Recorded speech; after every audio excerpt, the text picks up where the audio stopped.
Somewhere behind your sternum, a long, slow exhale is beginning to take charge of things, the kind of breath that empties out just a little further than the one before it. Your shoulders, without asking permission, are sinking a fraction of an inch into whatever is holding them up. The muscles along your jaw, which have been quietly working all day without you noticing, are starting to let go of a tension you didn't know they were holding. This is the body doing what it does at the edge of evening, loosening its grip in hundreds of small places at once, so gradually that no single moment feels like the moment it happened. And then, sometimes, right in the middle of all that loosening, something else happens. A leg jumps, an arm jerks, the whole body seems to flinch, as though catching itself mid-fall, even though you were lying perfectly still on a perfectly flat bed with nowhere to fall to. It can feel like a jolt of alarm, a small electric surprise threaded through the calm. Maybe it comes with a flash of a feeling, a sense of stepping off a curb that wasn't there, or missing a stair in the dark, and then it's gone, and you're left blinking at the ceiling, wondering what your own body just did without consulting you. This is one of the strangest and most common things that happens to a person on the way into sleep, and it has been happening to people for as long as there have been people to notice it. It happens to babies in cribs, and to elderly men in armchairs, to astronauts strapped into sleeping bags in zero gravity, and to soldiers dozing upright against a wall. It happens whether you had coffee that day or didn't, whether you're anxious or perfectly at peace, whether the room is warm or cool. It is, in other words, almost universal, and yet it remains one of those experiences that most people have felt many times and understood almost never. Part of what makes it so puzzling is the timing. It doesn't happen when you're wide awake and moving through your day, and it doesn't happen once you're solidly asleep, deep in whatever dream you're having. It happens specifically in that narrow, blurry threshold between the two, the brief stretch of time when you are neither fully here nor fully gone. Researchers who study this kind of thing have a name for that in-between zone, though the phenomenon itself has gone by many names over the years, in many languages, long before anyone had scientific instruments capable of measuring what the brain was actually doing in that moment. People described it as being startled by sleep itself, as though sleep were a separate presence that occasionally announced its arrival with a small, involuntary shove. If you go looking through old medical writing, you find scattered references to this stretching back a very long way. Physicians in earlier centuries wrote about sudden movements at the onset of rest, sometimes describing them with a kind of mild concern, sometimes simply noting them as a curiosity of the sleeping body. There was no consistent explanation for a long time, partly because the tools to study the brain during those transitional minutes didn't exist yet. You cannot easily study something that happens in a few seconds, that leaves no visible trace, and that mostly occurs when the person experiencing it is not in a position to take careful notes. It's a bit like trying to study lightning by asking people to describe the flash after it's already over. The event itself is fast and private and mostly undocumented, which left plenty of room for folklore to fill in the gaps. And folklore did fill the gaps, in ways that tell you something about how unsettling this small movement can feel, even though it's harmless. In various times and places, people have explained it as the soul briefly leaving the body and then hurrying back in, startled by its own departure. Others described it as a kind of warning, a signal from someplace deeper in the self that something needed attention. There's an old bit of folk wisdom, still repeated sometimes today half-jokingly, that these twitches happen because the body thinks it's dying and gives itself one last jolt to check that everything still works, like a mechanic tapping a gauge to see if the needle still moves. It's a vivid image, memorable enough to stick around for generations, even though it isn't how any of this actually functions. The staying power of an explanation and its accuracy are two very different things, and this particular twitch has attracted more colorful theories than almost any other ordinary bodily event. Part of the reason it invites so much storytelling is that it sits at a genuinely strange crossroads in how the body and brain hand off control to each other. During the day, your movements are largely voluntary. You decide to reach for a glass of water, and a cascade of signals travels from your brain down through your spinal cord and out to the muscles in your arm, and the glass gets lifted. That system runs so smoothly and so constantly that you rarely think about it as a system at all. It just feels like intending something and then doing it, as though the intention and the action are the same event rather than two events separated by a very fast relay of electrical signals. But falling asleep is not a single event either, however much it might feel that way from the inside. It's a gradual process with many moving parts, and different systems in the brain and body are shifting their behavior on different timelines. Some parts of the nervous system are already easing off, dialing down the signals that keep muscles in their normal daytime state of readiness. Other parts haven't caught up yet. And in that mismatch, in that brief window where some systems are winding down while others are still partly online, unpredictable little firings can occur. A signal that would ordinarily be smoothed over or absorbed by a fully awake, fully coordinated nervous system slips through instead, and a muscle responds to it exactly the way muscles are built to respond to a signal, by contracting. It can be useful to think of it a little like a house at the end of the day, as the various systems inside it are being shut down one at a time rather than all at once. The lights in the upstairs rooms go off first, then the television, then eventually the last lamp in the hallway. For a few minutes, some things are on and some things are off, and in that stretch, it wouldn't be strange for a switch to flicker or for a pipe to make one last clank as the water pressure changes somewhere in the walls. Nothing in the house is broken. It's just the ordinary sound of one state of operation giving way to another, of systems that don't all move at exactly the same pace, being asked to make the same transition together. Your nervous system, especially in those first minutes of drifting off, is doing something similar. It isn't one uniform thing switching from on to off like a single light switch. It's an enormous, layered collection of systems, some ancient in evolutionary terms, some far more recently developed, all trying to coordinate a handoff that happens every single night of your life and yet is never quite perfectly smooth. Given how much has to line up for that transition to happen cleanly, what's arguably more surprising than the occasional twitch is how rarely it actually causes any real disruption. Most nights, most people slide through this threshold without a single hitch they can remember. The nights when there's a little jump, a little jolt, are simply the nights when you happen to be paying enough attention right at that exact moment to notice.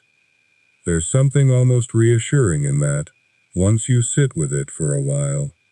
The twitch isn't evidence that something is going wrong. If anything, it's a kind of evidence that a very complicated, very old biological process is underway. A process with many parts that mostly work in silent, invisible coordination, and every so often, lets you catch a small glimpse of its machinery at work. You're not being warned. You're not falling.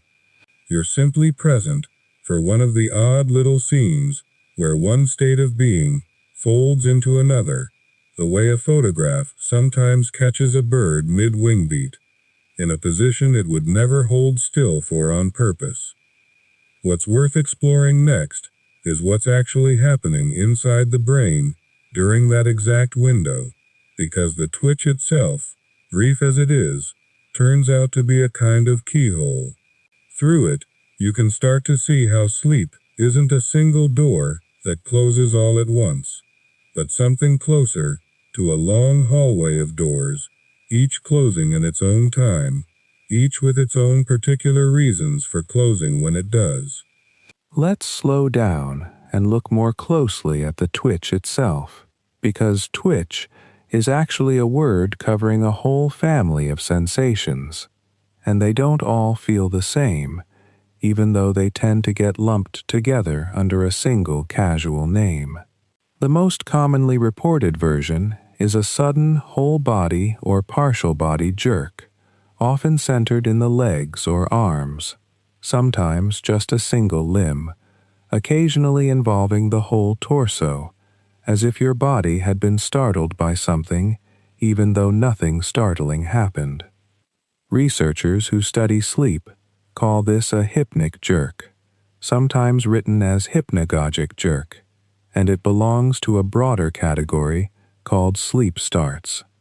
The name itself is old enough to have a slightly formal, almost Victorian ring to it, and in fact, descriptions of these sudden movements at sleep onset go back well over a century in the medical literature, long before anyone had the tools to measure brain activity during sleep and connect the sensation to anything happening electrically inside the skull. For most people, the jerk arrives as a single event, one quick contraction over almost as soon as it starts, followed by a brief return to stillness, sometimes with a small gasp or a quiet intake of breath, sometimes with eyes opening for a second before drifting shut again. It's fast. If you tried to time it with a stopwatch, you'd be lucky to catch more than a fraction of a second of actual movement.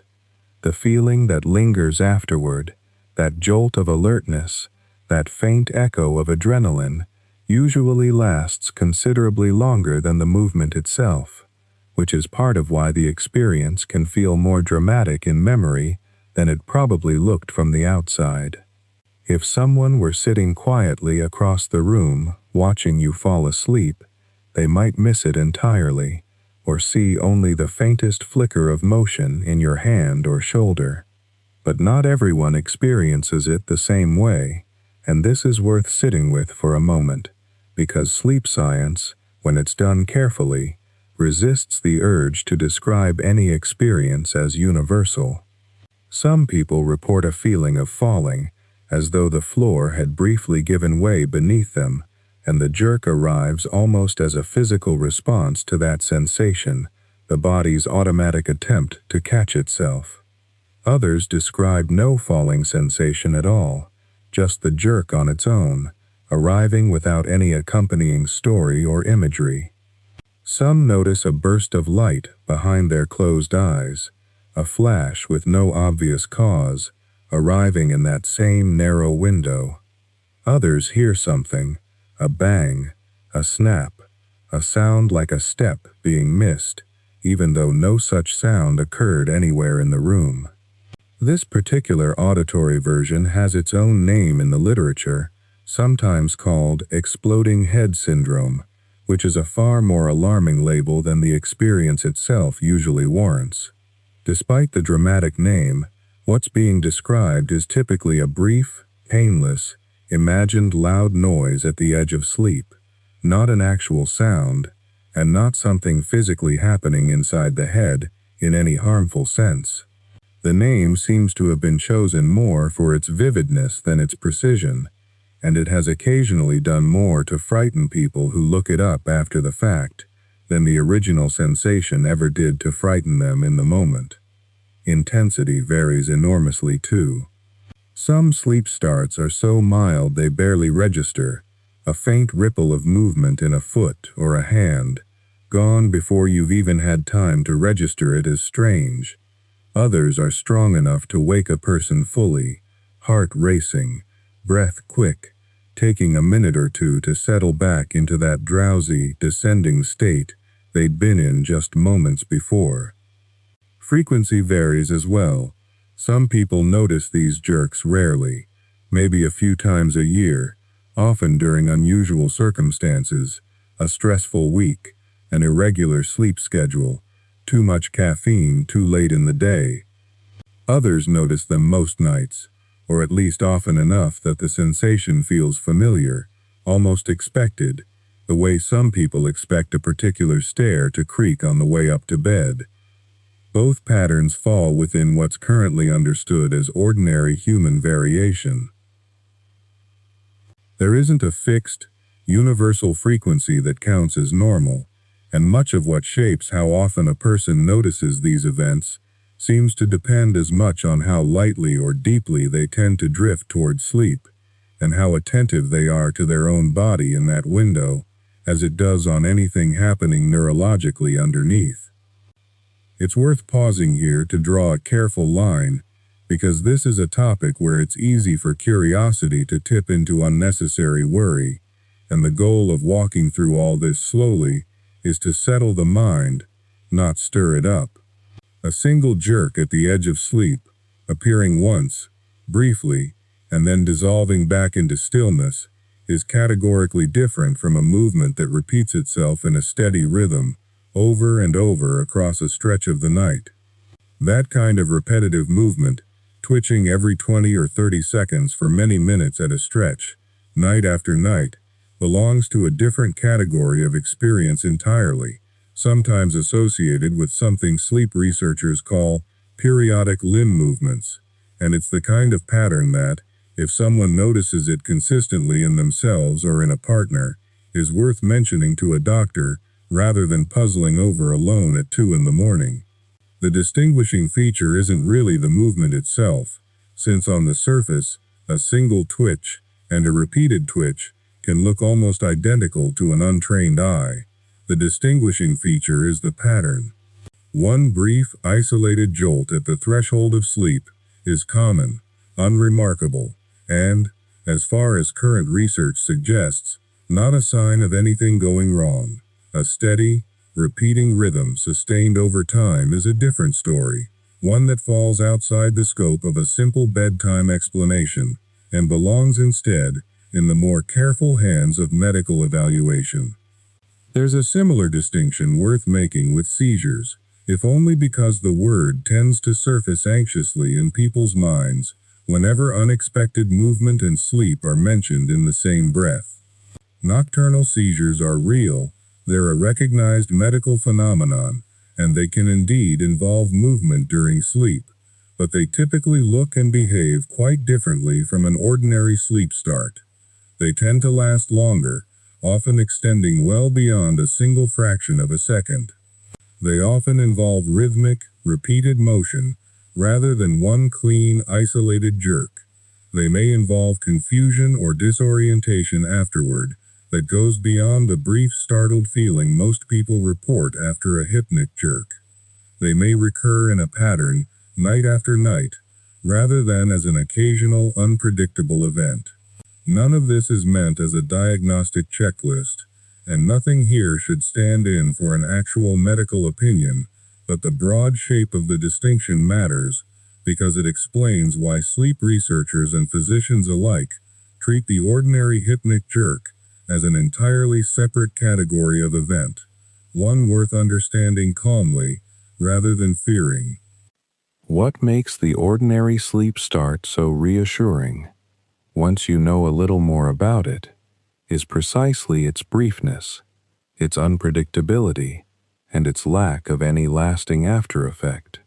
It comes, it startles, and then the body settles again, often within a minute or two, sometimes faster than that. There's no rhythm to memorize, no pattern that repeats itself with the tidy regularity of a clock. It behaves more like a single hiccup than like a sustained tremor, an isolated glitch in an otherwise smooth unfolding process, rather than a sign that the process itself is somehow broken. Understanding that difference, really understanding it, tends to do more to settle a restless mind than any amount of simply being told not to worry, because it gives the worry somewhere concrete to land, and then, just as importantly, somewhere to set itself back down. So, if a twitch like this happens tonight, what exactly is going on in the brain and body to produce it? And why does it seem to cluster so reliably around this particular narrow window of falling asleep, rather than showing up at other points in the night? That's where the story naturally turns next, into the quieter, more mechanical layer underneath the sensation, the actual coordination happening between brain and muscle in those first uncertain minutes of drifting off.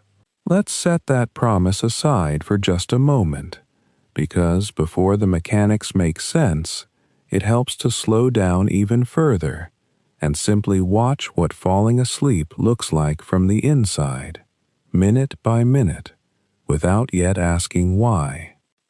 Picture yourself lying still, lights already low, the day's obligations finally set down somewhere out of reach.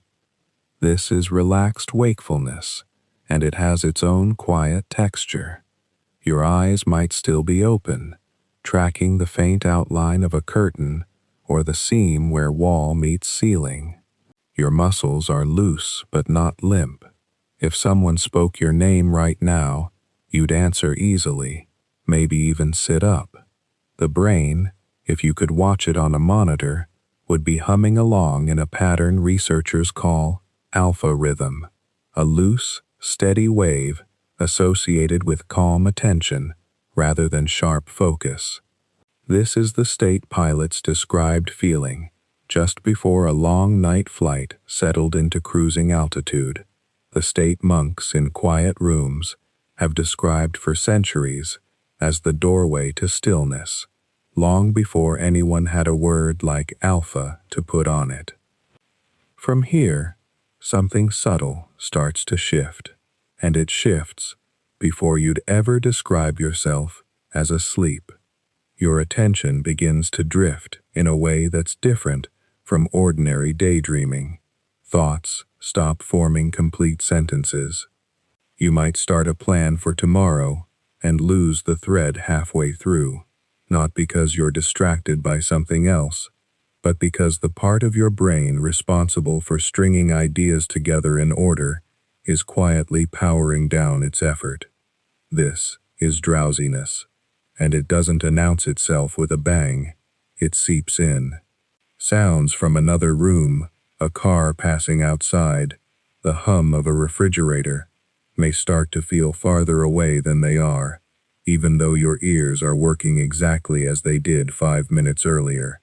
What's changing isn't the input, it's how much of it your brain bothers to process, moment by moment, as the threshold for what counts as worth noticing quietly rises. Breathing changes too, though almost nobody notices this happening to themselves in real time. Awake, our breath is irregular in small, useful ways, quickening slightly with a thought, catching with a sigh, adjusting itself to whatever we're doing with our hands or our attention. As drowsiness deepens, breathing tends to smooth out, becoming slower and more evenly spaced, the kind of rhythm you'd get if you asked someone to breathe calmly on purpose, except no one is asking, and no one is trying. The body is simply handing more and more of its routine operations over to systems that don't need conscious instruction, the same deep, old machinery that keeps the heart beating and the gut digesting without ever asking permission first. Muscle tone follows its own gentle decline, and this part matters quite a bit for understanding twitches, so it's worth sitting with a little longer. Muscle tone doesn't mean flexed or tensed in the way people mean when they talk about tightening a bicep. It means the low-level, constant, mostly invisible activity that keeps your posture upright and your limbs where you left them, the background hum of readiness that never fully switches off while you're awake, even when you're lying down doing nothing at all. That hum starts to fade during drowsiness. Not suddenly, not all at once, but the way a dimmer switch turns down a lamp rather than the way a light switch cuts it off. Your jaw loosens. Your hands, if they were curled, uncurl slightly. Your neck, if you're sitting rather than lying flat, may nod forward in that familiar, faintly embarrassing way that happens on trains and in lecture halls. A small demonstration of tone slipping before sleep has even properly arrived. Somewhere in this stretch, without a clean line marking the crossing, you slip into what sleep scientists call stage 1 non-REM sleep, the lightest and most tentative stage of the whole architecture of a night's sleep. It's worth being honest about how strange this stage is, because it doesn't behave the way people expect sleep to behave. If you woke someone during stage 1 and asked whether they'd been asleep, they would often say no, they'd been lying there thinking, even though brain recordings would show they had in fact crossed over. This isn't a trick or a flaw in their honesty. It reflects how blurry the actual boundary is at this point, how little the brain itself seems to agree internally about what counts as awake and what counts as asleep. Different regions can be, in a real sense, on slightly different schedules, some already behaving as though asleep, while others are still humming along in a wakeful pattern, a kind of staggered handoff rather than a single decisive switch. This instability is not a design flaw. It's closer to a necessary feature of how a complex nervous system manages such a delicate transition. Think of it less like flipping a switch, and more like a large ship changing course, where the front of the vessel starts turning before the back is caught up, and for a while the whole structure exists at an angle, neither fully on the old heading nor the new one. Sensory awareness during stage 1 reflects this same partial, uneven quality. Sounds may register, but stop demanding a response. A blanket brushing against skin might be noticed, and then let go, without the small motor adjustment that would have happened automatically a few minutes earlier. Vision, if the eyes are still faintly open, may register drifting, meaningless shapes, since the visual cortex hasn't fully disengaged, even as the part of the brain that would normally interpret what it's seeing has already started to loosen its grip on the task. It's during this narrow, uncertain window, this stage 1 crossing, that the classic hypnic jerk is most likely to occur, and now the earlier picture starts to make more sense in context. The brain is attempting something genuinely delicate here, coordinating a handoff between systems that don't always agree on the timing. Motor pathways are being told, in effect, to stand down, to reduce their readiness, to let the muscles go slack in preparation for the stillness of deeper sleep. But this instruction doesn't always arrive smoothly. Some researchers have proposed that as blood pressure and breathing patterns shift into their slower, sleep-adapted rhythms, certain brain structures may briefly misread these internal changes, interpreting them for a fraction of a second the way they might interpret a signal of falling or losing balance while awake. Whether that particular explanation fully accounts for the phenomenon is still debated among specialists, and it would be inaccurate to present it as the final settled word. But the general picture, that this crossing involves real coordination between competing systems, and that a crossing this delicate has some room for a stumble, holds up well against what's actually observed. What's worth appreciating here, before moving further into that mechanical explanation, is just how much is genuinely happening during a period that feels, from the inside, like almost nothing at all. A person falling asleep at the end of an ordinary day isn't simply switching off. They're moving through a graded, layered sequence, alpha rhythms giving way to slower patterns, breathing smoothing into a steadier cadence, muscle tone easing down like a dimmer switch turning slowly, rather than snapping to black, sensory processing narrowing its attention without shutting off entirely, and brain regions handing off responsibility to one another at slightly different moments rather than all at once.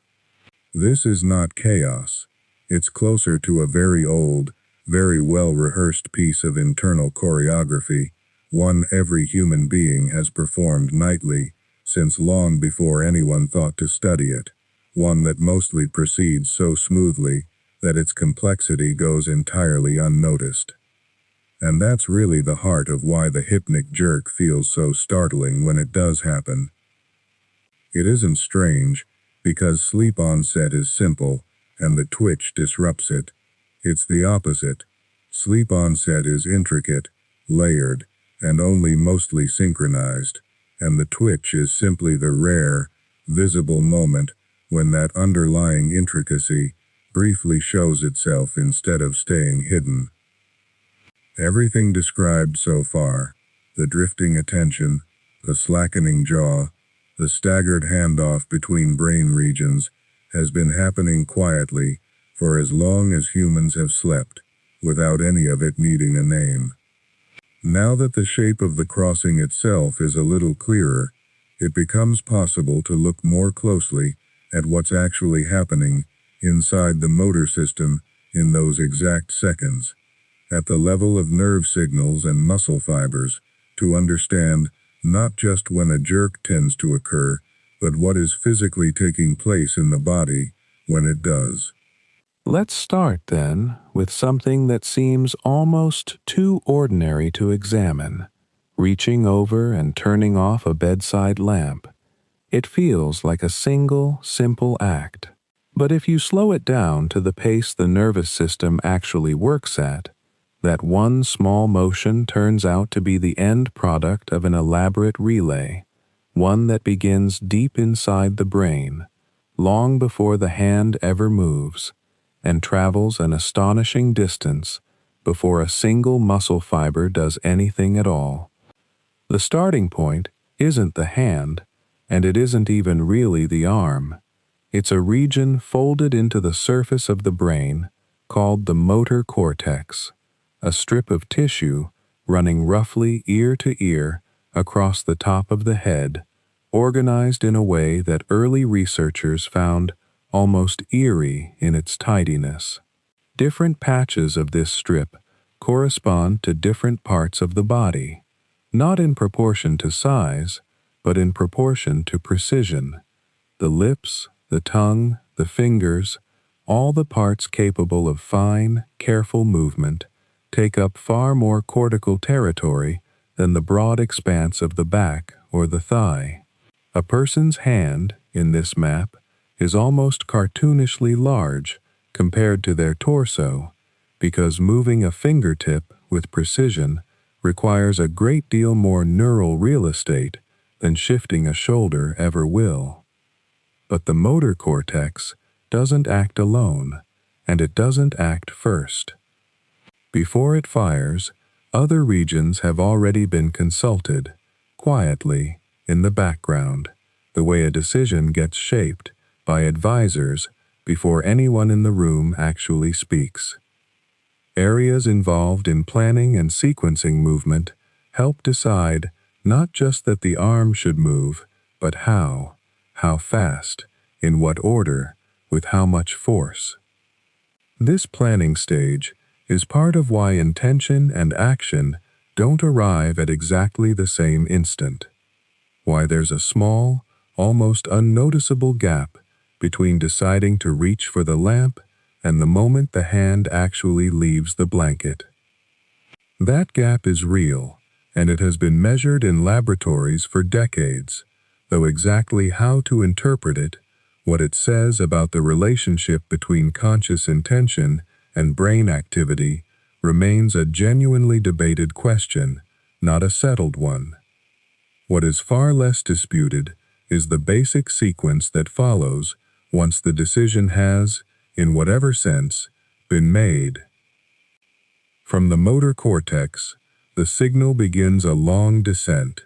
It travels down through the brain's central structures, past the brainstem, the same region responsible for so much of what governs breathing and heart rate, and continues into the spinal cord, the long cable of neural tissue that runs down the back, protected by a column of interlocking vertebrae. This descending pathway has a formal name, the corticospinal tract, but the name matters less than the image of it, a signal traveling almost the full length of the body, from the crown of the skull, down through the neck, and along the spine, before it even reaches the muscle that will carry out the actual movement. At its destination, the signal meets a very particular kind of cell, the spinal motor neuron. These are remarkable structures, among the longest cells in the human body. A single motor neuron, controlling a muscle in the foot, might have a fiber, an axon, stretching a meter or more, all the way from the lower spinal cord down through the leg. The cell body sits in the spinal cord, but its signal-carrying extension reaches out through the body like a single wire run the entire length of a house, and it is only at the very end of that wire, at what's called the neuromuscular junction, that the electrical signal finally becomes something mechanical. At the neuromuscular junction, the arriving electrical impulse triggers the release of a chemical messenger, acetylcholine, into a microscopic gap between nerve and muscle. That chemical crosses the gap and binds to receptors on the muscle fiber, and this binding sets off a rapid cascade inside the muscle cell itself, one that ultimately allows two kinds of protein filament, actin and myosin, to grip each other and ratchet past one another in a sliding motion. Multiply that sliding motion across thousands of fibers in a single muscle, all activated in close coordination, and the result is what looks, from the outside, like something as unremarkable as a hand closing around a lamp switch. What looks like one smooth motion is, underneath, an enormous number of tiny, near-simultaneous chemical handshakes, repeated over and over, fiber by fiber, for as long as the movement continues. It's worth sitting with how much has to go right for this to work at all, and how often, across a person's lifetime, it simply does. Waking, reaching, walking, speaking, all of it depends on this same basic chain, cortex to spinal cord to motor neuron to muscle fiber, functioning correctly thousands of times a day without conscious oversight of any of the individual steps. Nobody thinks about acetylcholine crossing a synaptic gap while buttoning a shirt. The system is built to disappear into the background of ordinary life, and it mostly succeeds. Now, holding that whole chain in mind, consider what has to happen to it at night. Sleep does not mean this system goes silent, the way a machine might be switched off at the wall. Instead, at several points along that same pathway, from the cortex down through the brainstem and into the spinal cord itself, the nervous system introduces active suppression. This is a crucial distinction, and one that's easy to miss. A resting system and a suppressed system look similar from a distance, but they are not the same thing. A resting system is simply quiet, waiting to be reactivated. A suppressed system is being actively held down, moment to moment, by ongoing inhibitory signals, the neural equivalent of a hand gently but continuously pressing a lid closed, rather than the lid merely happening to sit shut. During the deeper, more physically still stretches of sleep, particularly the sleep stage associated with vivid dreaming, this suppression becomes remarkably thorough. Certain populations of neurons in the brainstem send out inhibitory signals that travel down to the spinal motor neurons and effectively dampen their ability to fire, even when the brain above them, deep in a dream, may be generating movement commands as vivid and complete as anything produced while awake. This is why a person can dream of running, of climbing stairs, of swimming across some impossible stretch of water, while their actual limbs remain still beneath the blankets. The command is real. The dampening is also real, and ordinarily, the two are held in careful balance, the generator producing motor intentions, the suppression system quietly intercepting most of them before they reach the muscles at all.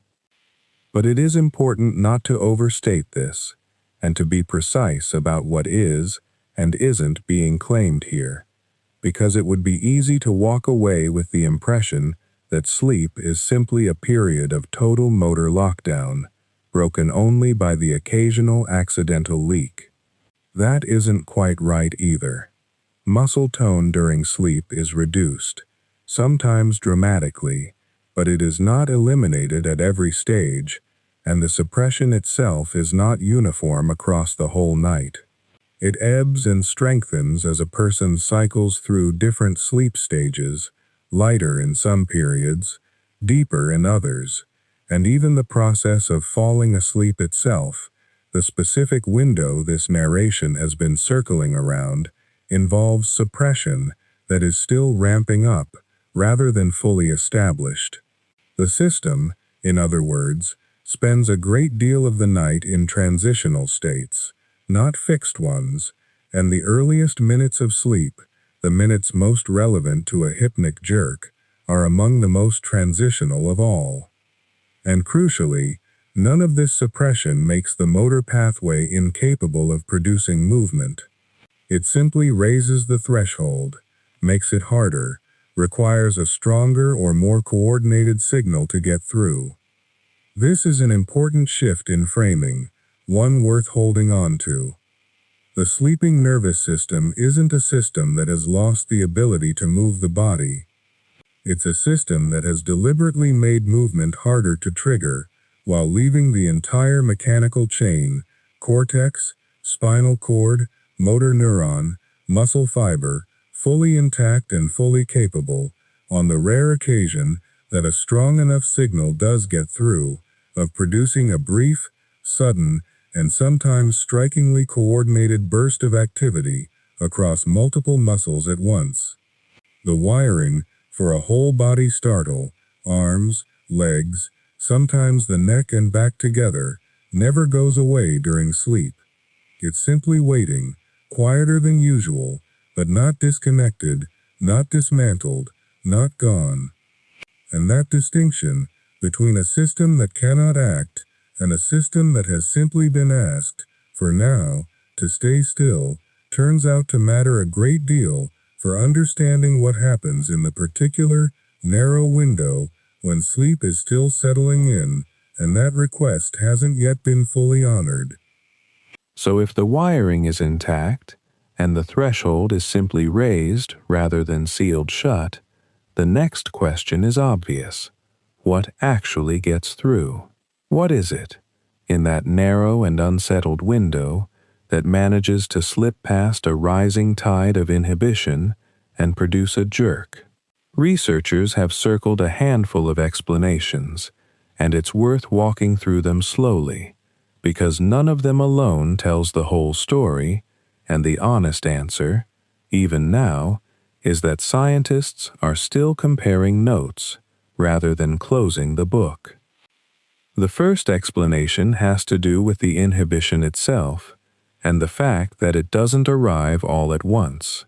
Picture a large building at closing time, where the lights are being switched off floor by floor, not simultaneously, but in some rough, imperfect sequence.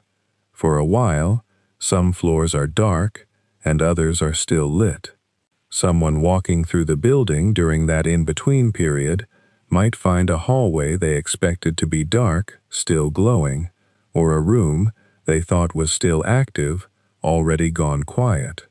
The nervous system, easing into sleep, resembles that building more than it resembles a single switch.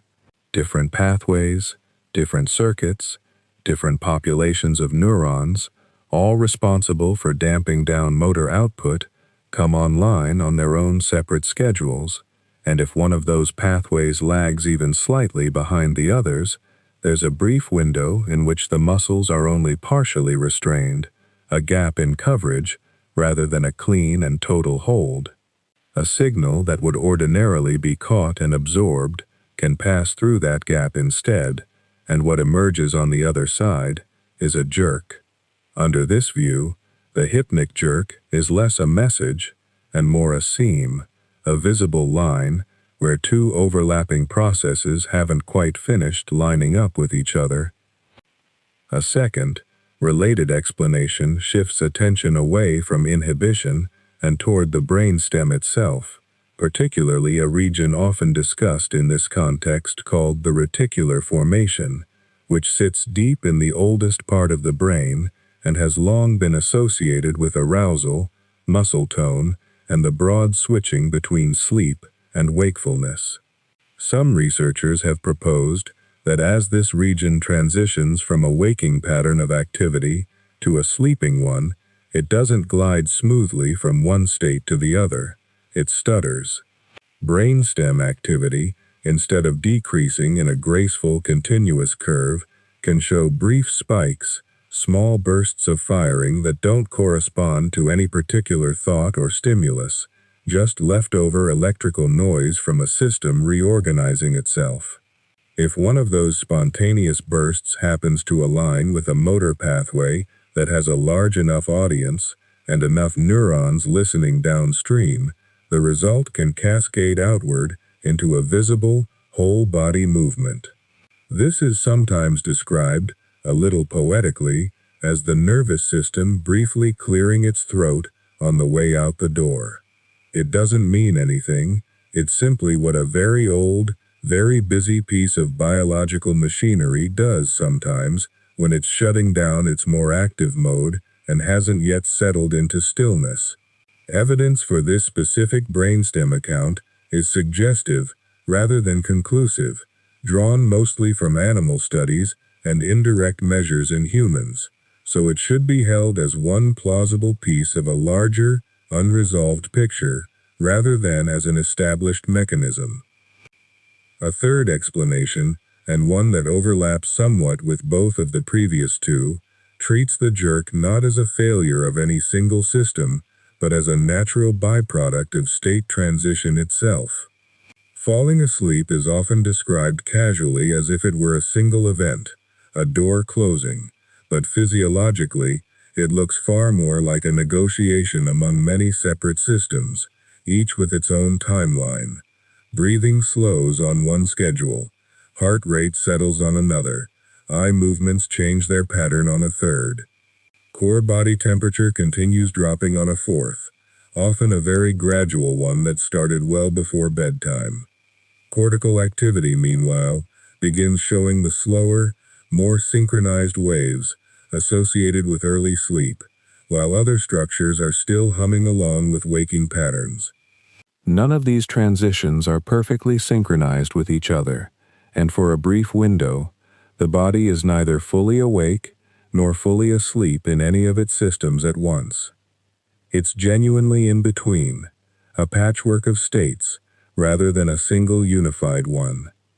Under this framing, a hypnic jerk isn't caused by any one system malfunctioning. It's simply a visible symptom of that broader unevenness, one system among many, briefly out of step with its neighbors, and it happens to be the one system, the motor system, capable of producing a signal a sleeping partner can actually notice. The digestive system might be making its own small adjustments during that same window, and no one would ever know. The muscles, when they misfire, tend to announce themselves. And then there is the explanation many people find the most satisfying, even though it may be the least secure scientifically, and that is the idea that the nervous system, sensing a sudden drop in muscle tone, briefly misreads that drop as a sign of physical falling. The logic runs like this. Under waking conditions, sudden muscle relaxation, especially in the legs, is very rarely something the body chooses on purpose. It's far more often something that happens because balance has been lost, because a person's knees have buckled, because they've stumbled off a step, or begun to topple sideways. So a nervous system that has spent a lifetime associating a rapid loss of muscle tone with an actual fall might, in theory, interpret the very same signal a little differently depending on when it occurs. During the day, a sudden slackening in the legs is alarming and gets treated as a threat. Sink into sleep, and that same physiological drop happens on purpose, as part of the ordinary architecture of falling asleep. But the interpreting circuitry, at least according to this idea, hasn't fully caught up to the fact that this particular drop is intentional. It reacts the way it always has, with a defensive burst of muscle activation meant to catch a body that was never actually falling in the first place. It's an elegant story. It would explain why the jerk so often arrives with that vivid, almost cinematic sensation of falling built right into it, and why people so often wake with their arms already moving as if to break a fall that didn't happen. But it's worth being honest about where this idea currently stands. It's compelling, and it fits neatly with lived experience, but direct, controlled evidence connecting sudden tone loss, specifically to a false internal alarm of falling, remains thin. Much of the support for it is inferential, built from the coincidence of timing and the vividness of the sensation, rather than from experiments that isolate the mechanism cleanly.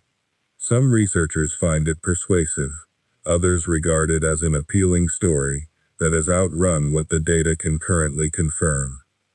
Both positions are reasonable to hold at once. What's useful, in listening to all four of these explanations side by side, is noticing that they aren't really competing with each other in any strict sense. They may simply be describing the same event from different angles, the way a single fall from a ladder could be described in terms of gravity, or in terms of a missed rung, or in terms of a hand that let go a half second too soon.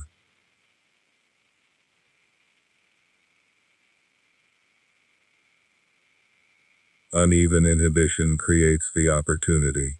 Spontaneous brainstem activity may supply the trigger.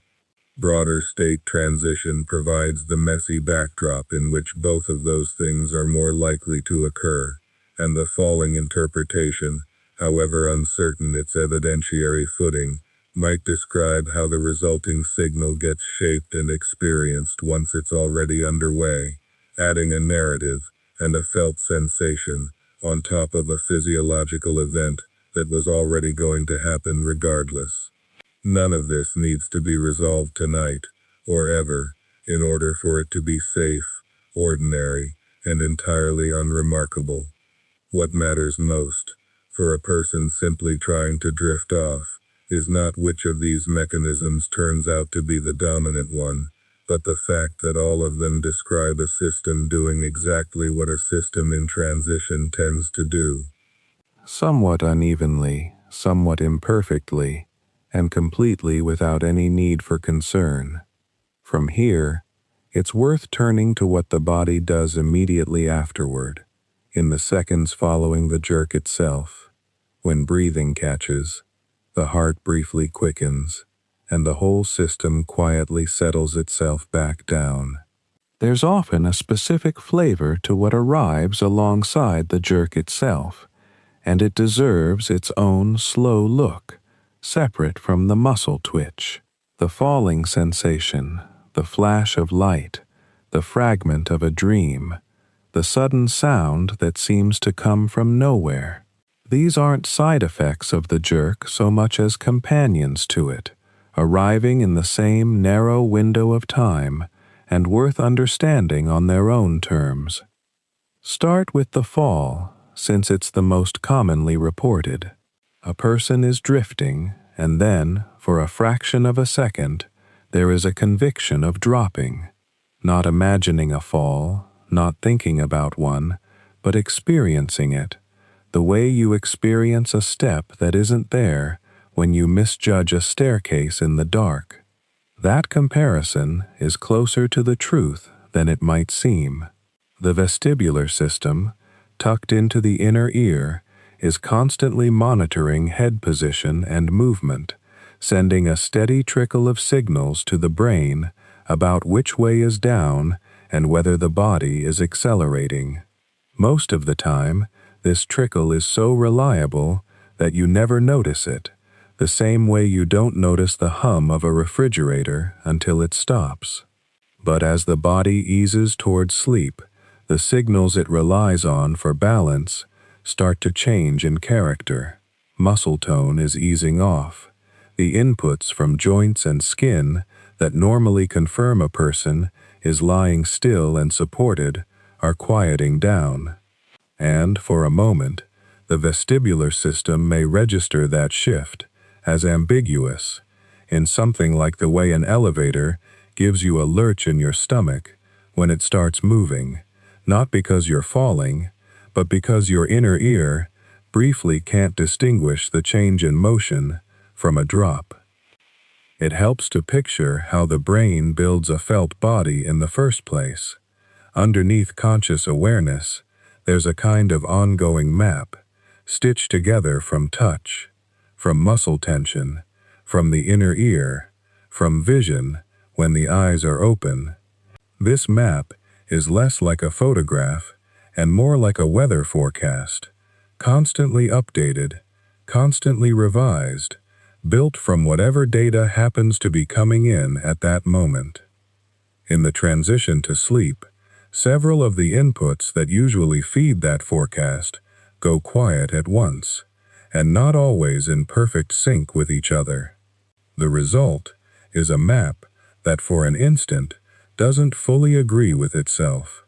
Touch signals might say the body is lying flat and supported. Vestibular signals, still tuned for an upright, moving body, might momentarily flag something closer to a fall. When those two stories don't match, the brain doesn't usually pause to sort it out. It resolves the conflict fast, often by producing a single vivid sensation, falling, because that's a familiar and efficient way to explain a sudden loss of support. This is not the brain malfunctioning. It's the brain doing what it always does, taking incomplete and slightly contradictory information and turning it into something coherent enough to act on, even when speed is bought at the price of accuracy. The dream fragments that sometimes ride along with this are their own small mystery. People often report a flash of narrative right at the moment of the jerk, a step off a curb, a stumble on stairs, a chair giving way underneath them. It's tempting to think the dream causes the jerk, that the mind dreamed up a fall, and the body simply obeyed. But the timing doesn't support a simple one-way story. In many cases, the physical event and the mental content appear to be so close together that it's difficult to say which came first, and some researchers suspect the relationship runs the other way, or runs in both directions at once. A muscle jerk and a vestibular hiccup might supply raw sensory material, a sudden physical jolt, an ambiguous signal about falling, and the sleep-transitioning brain, already loosening its grip on strict logical sequencing, weaves that raw material into a tiny story almost instantly. The way a person startled awake by a slammed door might, for one disoriented second, believe they heard it inside a dream they were already having. The dream isn't necessarily first. It might be more like a caption written just after the photograph was taken, but written so quickly it feels simultaneous. Flashes of light belong to a related, but distinct category. Some people, drifting off, see a brief burst, a flare, or a shape that isn't there, gone almost before it registers. This is usually described as a kind of visual static rather than a formed image, more like the phosphenes you get from rubbing your eyes than an actual seen object. The visual system, like the vestibular system, doesn't switch off all at once when a person falls asleep. It has its own transition period, and during that period, spontaneous activity in the visual cortex, the same regions that process light entering through the eyes while awake, can fire on their own without any actual light involved. Awake, this kind of stray firing rarely reaches conscious notice, filtered out by a cortex busy processing a steady stream of real input. But in the hush of falling asleep, with external input fading and the usual filtering easing off, that same stray activity has a better chance of surfacing into something a person actually notices and remembers the next morning. Sounds work in a similar way, though they carry their own peculiar intensity. A crash, a shout of your name, a single loud bang, arriving from nowhere in an otherwise silent room. Auditory hallucinations at sleep onset are common enough to have drawn genuine research interest, and they seem to stem from the same kind of spontaneous cortical activity that produces the flashes, only in the brain's sound processing regions instead of its visual ones. What makes them distinctive is how convincing they are. Unlike a hazy dream image, an imagined sound at this threshold can feel every bit as sharp and external as something that actually happened in the room, which is part of why people so often sit up afterward and glance toward the door. A related experience, less common but well documented, is a startling jolt that seems to include not motion, but a kind of internal detonation, sometimes described by researchers as an exploding head sensation, a sudden loud noise or flash of light experienced as though it originated inside the skull itself, without pain and without any external event to explain it.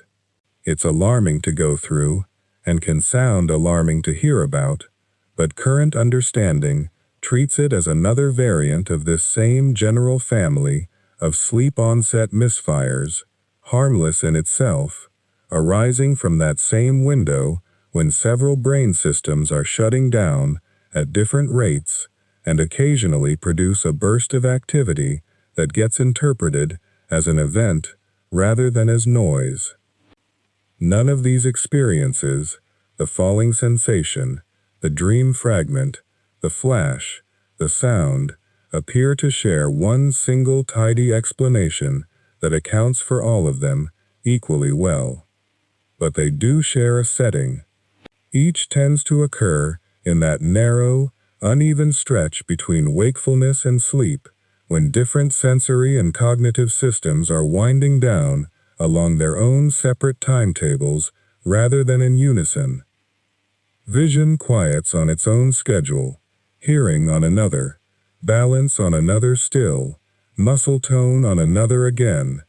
For a few seconds, the brain is left trying to assemble one coherent experience out of input streams that are no longer fully synchronized with each other, and it does this the same way it does everything else, quickly, using shortcuts, favoring a plausible story over a technically accurate but unhelpful shrug.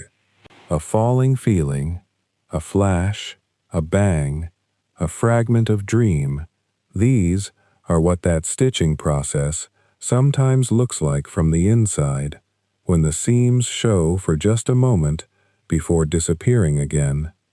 It's worth sitting with how ordinary this actually is, once it's laid out slowly like this, piece by piece.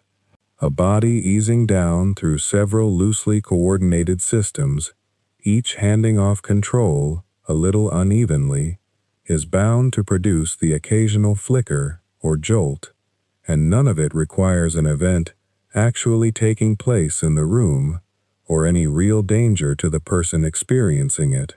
From here, it's worth turning attention toward what happens right after such a moment passes, in the seconds where breath catches briefly and the heartbeat quickens, before the whole system, without any real effort from the person lying there, finds its way back down into stillness.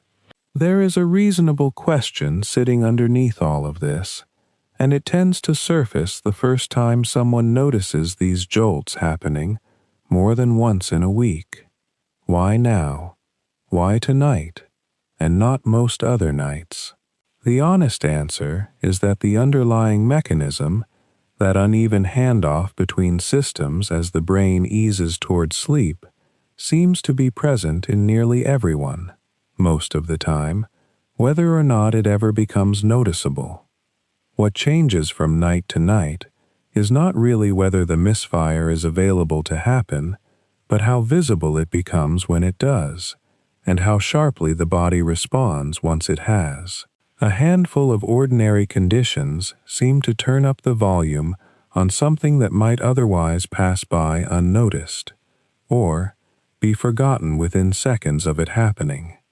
Stress is probably the most familiar of these conditions, and also one of the easier ones to feel from the inside, even without knowing anything about the physiology underneath it. A day spent bracing against something, a difficult conversation still turning over in the mind, a deadline pressing in from the next morning, tends to leave the nervous system running a little hotter than usual well into the evening. The technical framing is that a body under stress carries a heightened baseline of arousal, a kind of low simmer in the systems that are supposed to be winding down as bedtime approaches. Cortisol and adrenaline don't switch off the moment the lights go out.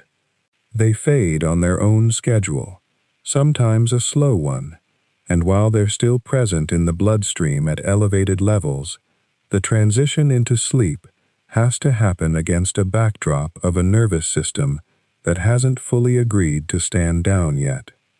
Against that backdrop, the ordinary unevenness of the sleep onset window, the same imperfect handoff between vision and hearing and balance and muscle tone described earlier, becomes more likely to produce something big enough to notice. Not because stress creates the jolt from nothing, but because a keyed-up nervous system responds to any twitch of uncertainty with more energy than a calm one would, the way a smoke detector set to a sensitive threshold will trip on very little.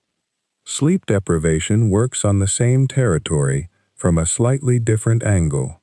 A brain that has been kept awake longer than it wanted to be doesn't ease into its various stages of shutdown gently, the way it might after a full and unremarkable day. It tends to lurch, especially early in a night that follows real sleep debt, cycling through the earliest stages faster and less smoothly than usual, almost as if it is in a hurry to get where it's going. That haste seems to make the handoff between systems even less coordinated than it typically is, more like several people rushing through a doorway at once instead of filing through calmly. It isn't hard to see why, in that kind of rushed transition, the odds of one system producing a burst of activity that the brain briefly reads as a real event go up rather than down. People who have pulled a late night studying, or worked a long shift, or simply lost sleep to circumstances outside their control, often report a jolt or two as sleep finally arrives, and this pattern is a plausible part of the reason why, even though it isn't something that can be measured cleanly for any one person on any one night. Irregular schedules add a related complication, though the mechanism here has more to do with timing than with intensity. A body kept on a fairly steady rhythm, going to sleep and waking at similar hours most days, builds a kind of internal expectation about when winding down should happen, an expectation shaped by the same circadian machinery that governs body temperature and hormone release across the 24-hour day. When that rhythm gets shuffled, a late night here, an early flight there, a weekend spent sleeping at hours very different from the weekday pattern, the body is sometimes asked to fall asleep at a clock time when its various systems are not yet particularly inclined to cooperate with each other. The descent toward sleep can end up more ragged under those conditions, less like water settling into a still pool, and more like water being poured in from an odd angle. None of this is dangerous, and the body adjusts within a few nights in most cases, but during the adjustment window, sleep starts do seem to come up more often in people's accounts of what falling asleep felt like. Stimulants deserve mention here too, and not only the obvious ones. Caffeine, taken late enough in the day that it hasn't fully cleared the system by bedtime, keeps a certain portion of the brain's arousal machinery propped a little more open than it would otherwise be, which can interfere with exactly the kind of smooth, coordinated shutdown that keeps sleep starts to a minimum. Nicotine does something similar, and so, in a different way, do some of the ordinary daily habits that don't always get filed under the same heading, a very late and vigorous workout among them. Exercise late at night raises core body temperature and heart rate at precisely the hour when both are supposed to be gently declining in preparation for sleep, and a body still working to cool down and slow down after a hard run or a late gym session is, in effect, being asked to transition through the same delicate handoff of systems while still carrying some of the physiological momentum of being awake and active. It isn't that movement itself is the enemy of sleep.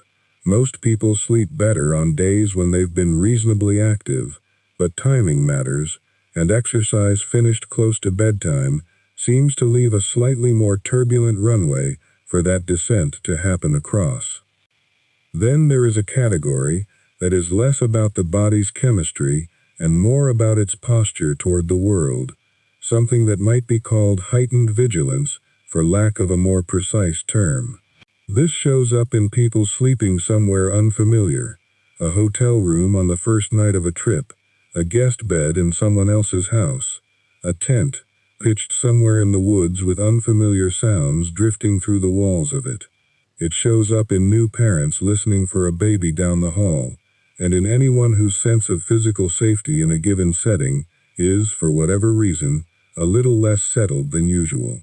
Researchers have observed that one half of the brain can, under some circumstances, remain slightly more alert than the other during early sleep in an unfamiliar environment, a kind of partial watchfulness that fades again after a night or two of acclimating to the new setting. Whether or not that specific asymmetry is directly responsible for sleep starts, the general principle fits comfortably within everything already described. A nervous system on alert, even mildly and even without a person consciously registering it, is a nervous system less willing to fully release its grip during that fragile transitional window, and less willing release tends to translate into a rougher, more noticeable descent, rather than a quiet one. All of this said, it would be a mistake to walk away thinking that a jolt at sleep onset always points to some traceable cause, some late coffee, some stressful email, some unfamiliar mattress. Plenty of people notice these moments on perfectly ordinary nights, well-rested, unhurried, sleeping in their own bed on a schedule they've kept for years, with nothing in particular weighing on their mind. The honest and somewhat unglamorous truth is that this seems to be a normal feature of how sleep onset works in a great many people, present at some low background rate that has little to do with the day that preceded it. The factors just described don't manufacture the phenomenon out of nothing. They seem, at most, to make an already existing possibility somewhat more likely to occur, or somewhat more likely to be large enough to notice and remember the next morning, rather than passing by too quietly to register at all. A useful way to hold this is the way one might hold the fact that a person is slightly more likely to stumble on uneven ground, without ever expecting that a stumble means the ground was more uneven than usual on any particular day. Bodies do this. Most nights, quietly. Some nights, loudly enough to catch attention.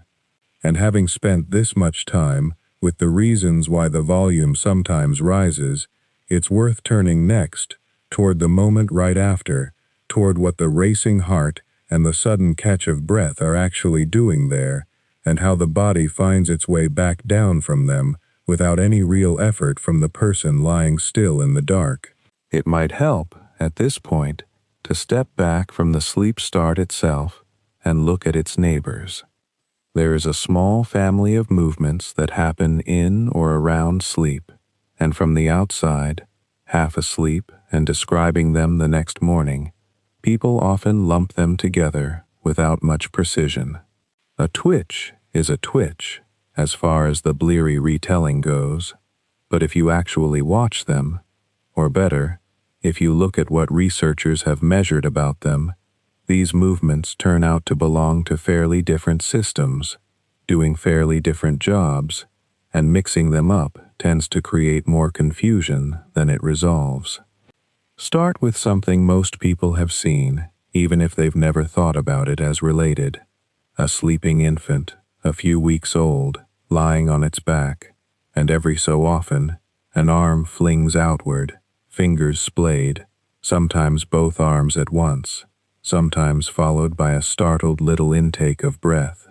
This is often called the Moro reflex, named after Ernst Moro, an Austrian pediatrician who described it in the early 20th century, and it is present in newborns as a built-in, testable reflex that doctors check for specifically. It can be triggered by a sudden loss of support, a loud noise, a sensation of falling, and in infants, it appears reliably enough that its absence is actually a diagnostic concern, a sign worth investigating rather than celebrating. This reflex typically fades over the first several months of life, and by the time a child is walking around and talking, it has generally receded into the background, no longer expressed in anything like the same form. So when a person wonders whether their sleep start is just some leftover echo of this infant reflex reawakening at night, the honest answer is that they are almost certainly two different systems, related perhaps in some very loose evolutionary sense, both plausibly connected to a rapid protective response to a felt loss of support, but not the same circuit, not verified as the same circuit, and not something that should be casually equated just because both involve flailing arms and a startled feeling. Consider next the animal kingdom more broadly, since anyone who has shared a room with a dog knows this territory well. A dog asleep on the floor, paws twitching, sometimes a soft muffled bark escaping, whiskers flickering, looks for all the world like it is dreaming about running, and this observation is old enough that people have been remarking on it for centuries without any scientific instruments at all. What modern sleep research has clarified is that these twitching episodes in animals cluster heavily during a stage that looks, on recordings of brain activity, very similar to human REM sleep, the stage most associated with vivid dreaming in people. This is a genuinely different phenomenon from a sleep start. A sleep start happens at the entrance to sleep, during that unstable drifting down period before deep sleep has properly established itself.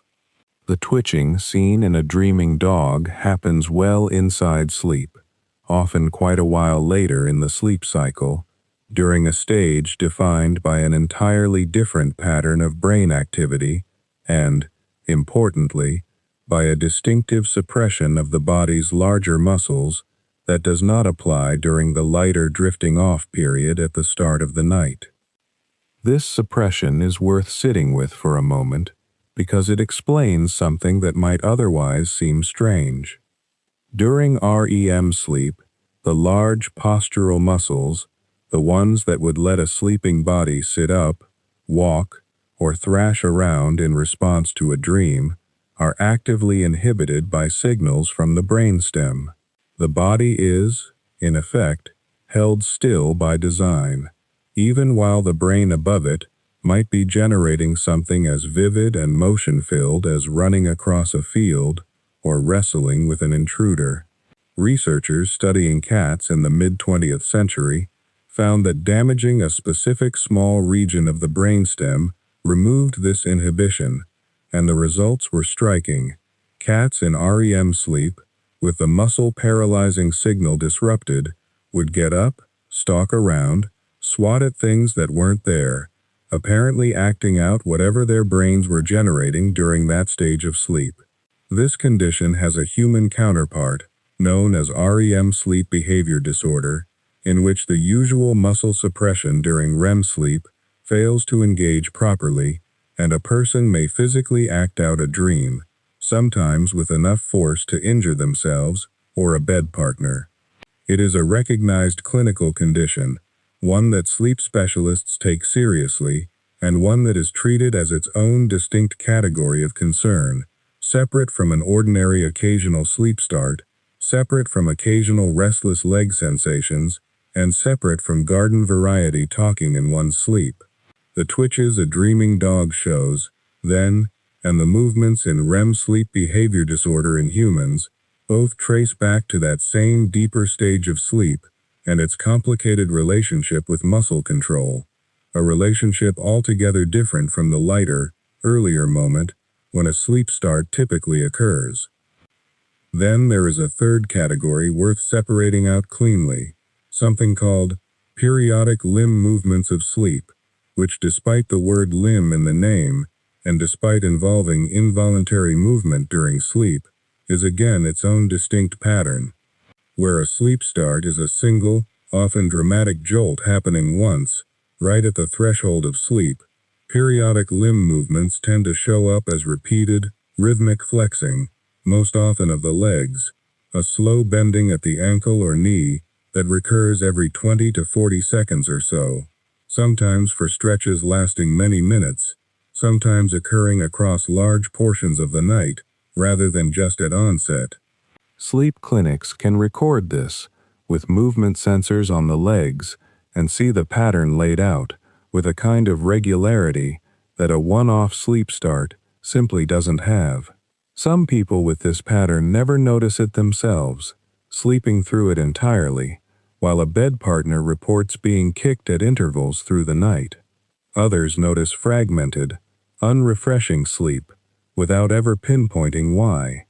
This is sometimes connected to restless legs syndrome, sometimes appears with no clear connection to anything else identifiable, and it is treated in sleep medicine as a distinct diagnostic entity with its own evaluation and, when needed, its own management, entirely separate from the occasional, single, non-repeating jolt that most people mean when they describe a sleep start.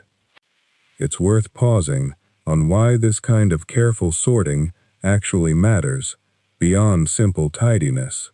When something unfamiliar happens in the body, especially something that happens while unconscious and is only known secondhand, through report or through a partner's observation, there's a natural pull toward gathering every strange nighttime phenomenon under one explanatory umbrella, as though understanding one thing means understanding all of them.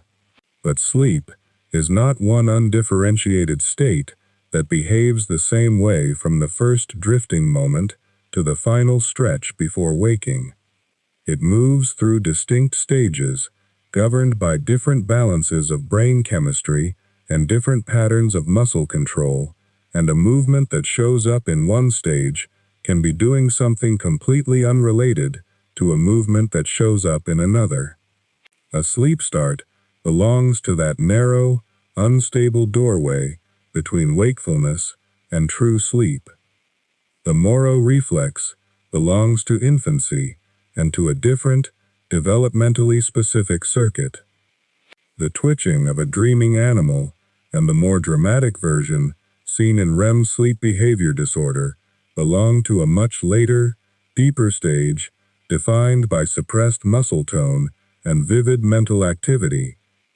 Periodic limb movements belong to their own recurring, rhythmic category that can occur across a stretch of the night rather than at one single threshold moment.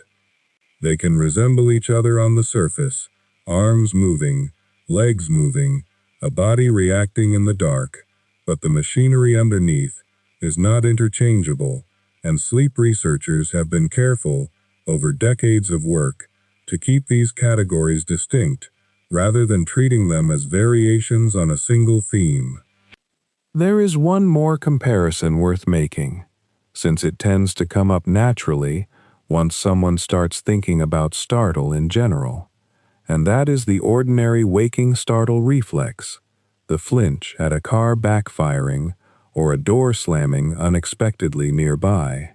This too has its own place in the nervous system and its own particular relationship to the sleep start, close enough in feeling to invite comparison, and different enough in circumstance to deserve its own careful look before folding it into everything already discussed. Understanding what a sleep start actually is and how it differs from these neighboring phenomena has depended on being able to observe it under careful conditions, and that turns out to be a surprisingly stubborn problem. A sleep start is fast, often lasting well under a second, and it tends to arrive at exactly the moment when a person's ability to notice and remember what just happened is at its weakest. Studying it means catching something that resists being caught, and the history of how researchers have gone about this says almost as much about the limits of scientific observation as it does about the twitch itself. The simplest tool, and the oldest, is the sleep diary. A researcher asks a person to keep a small notebook by the bed, or more recently, an app on a phone, and to jot down anything unusual noticed upon waking or during the night. This sounds straightforward, but it runs into an immediate problem, which is that a sleep start by its nature tends to erase itself from memory.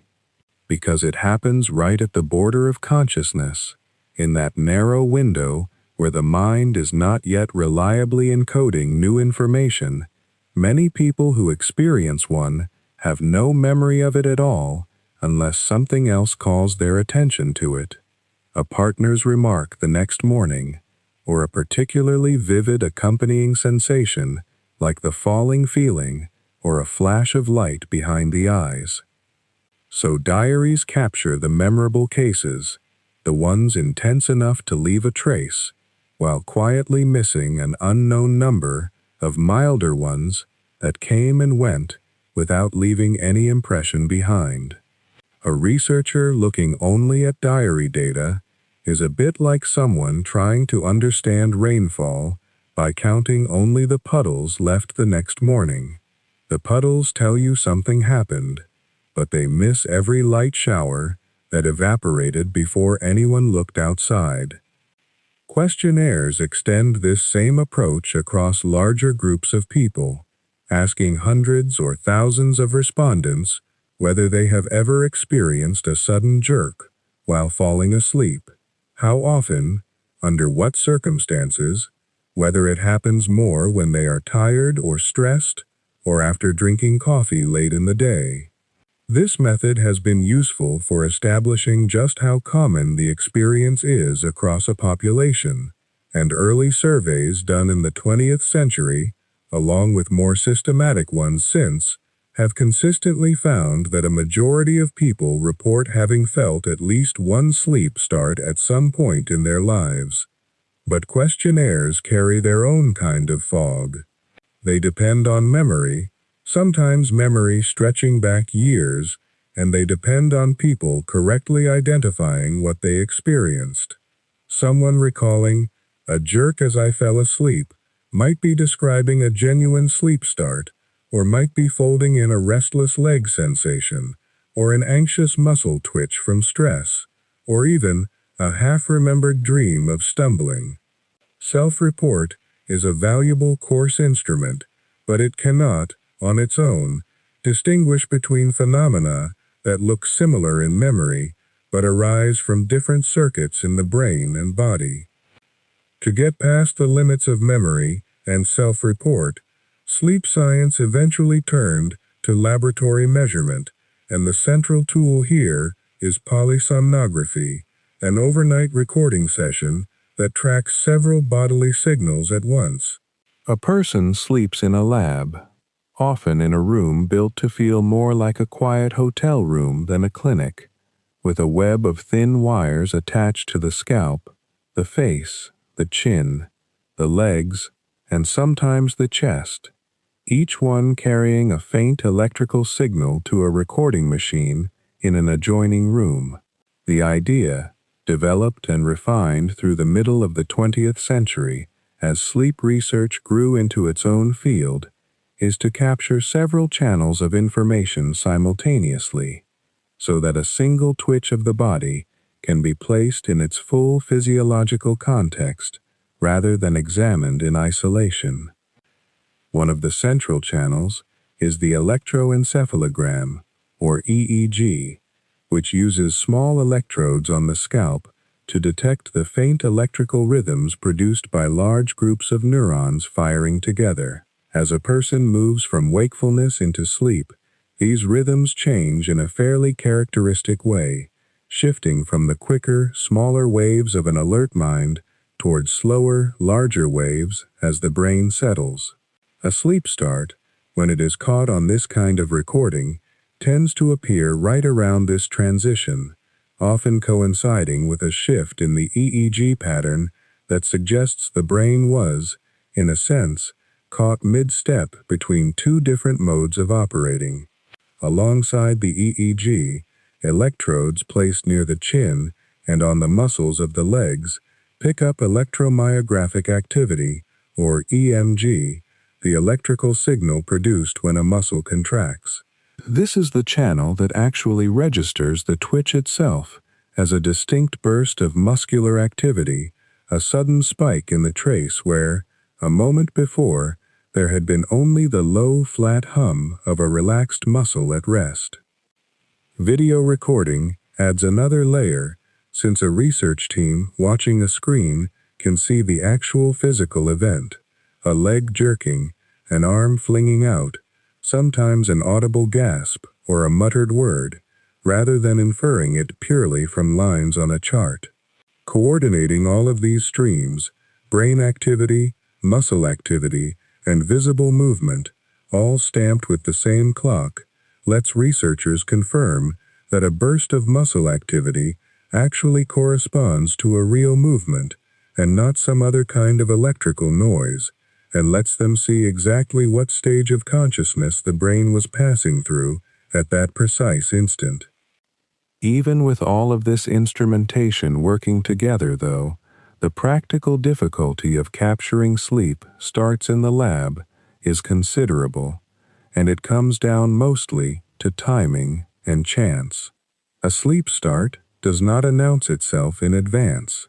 It cannot be scheduled the way you might schedule a blood draw or a reflex test with a tap of a small rubber hammer against the knee. A person might drift towards sleep a dozen times over the course of a night, and a twitch might occur during only one of those drifts, or none of them, or several of them in a single, unusually restless night. Researchers cannot simply ask a participant to have one on command.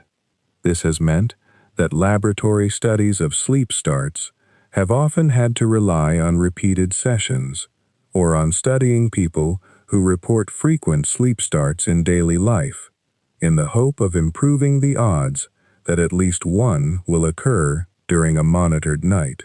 Some studies have used what are called sleep onset trials, Brief structured naps taken during the day under monitored conditions, sometimes repeated several times across an afternoon, on the reasoning that a person allowed to fall asleep and be woken and fall asleep again multiple times gives the twitch more chances to appear somewhere in that sequence, the way casting a net several times gives a better chance of catching a fish that swims past only occasionally. There is also the matter of the sleep lab environment itself, potentially changing the very thing being studied. Sleeping with wires taped to your face and scalp, in an unfamiliar room, with the knowledge that people in another room are watching a monitor, is not the same as sleeping in your own bed. Some researchers have wondered aloud whether the mild vigilance or unease that can come with being observed might actually make sleep starts somewhat more likely to occur, since these movements have long been associated, at least anecdotally, with tension and unfamiliar sleeping conditions. If that is true, the lab setting meant to capture the phenomenon might also be gently nudging its frequency upward, a quiet complication that researchers have had to hold in mind while interpreting their data, rather than assuming that a night in the sleep lab is a perfectly neutral window onto ordinary home sleep. Because of all these obstacles, much of what is known about sleep starts has been pieced together gradually, drawing on a combination of large-scale questionnaire data to establish how common the experience is, targeted laboratory recordings to establish what is happening physiologically when one does occur, and a scattering of case studies and clinical observations from sleep centers where patients came in for entirely different reasons and happened, during their monitored night, to produce a clear and well-documented example. It is a slow, patient kind of science, built less from one decisive experiment than from many partial glimpses stitched together over years, each recording session adding a little more confidence to a picture that still has soft edges in places. And that patience becomes especially important once the conversation turns to why these twitches happen at all, since the leading explanations themselves have shifted and multiplied as the recording technology improved. Let's step back for a moment from the twitch itself and think about the larger transition it belongs to, because that transition is stranger than it first appears. It is tempting to imagine falling asleep as something like a light switch, a single decisive moment when waking simply stops and sleep simply starts. That is not what the brain does, and it has never been what the brain does. What actually happens is closer to a long, uneven handoff between systems that do not fully agree with each other about what time it is, or what the body should be doing, or how much of the outside world still needs to be tracked. Falling asleep is not one event. It is many smaller events, loosely coordinated, sometimes arriving out of order, and the twitch is one visible seam where that loose coordination shows through. Think of a large orchestra where the musicians do not all receive the cue to stop at exactly the same instant. The strings might ease off first, then the brass, while a lone woodwind keeps playing a few notes longer simply because the signal to stop reached that section a beat later. From the audience, this sounds less like a clean silence and more like a gradual, slightly ragged settling. Sleep researchers have found something similar happening across the brain at sleep onset. Different regions, and even different populations of neurons within the same region, shift into sleep-like activity at different rates. Some areas of the cortex begin producing the slower, more synchronized electrical patterns associated with sleep, while other areas are still producing faster, waking-like patterns.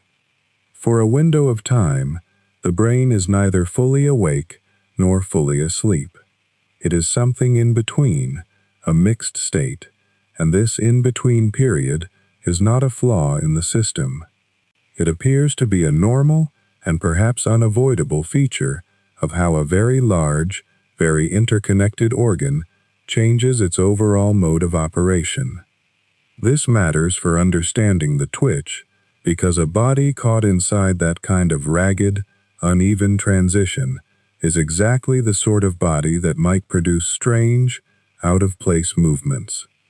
If the motor control systems are receiving mixed signals, some parts still tuned to waking priorities, and other parts already shifting toward the deep postural relaxation of sleep, then a brief moment of confusion or miscommunication becomes almost expected rather than surprising.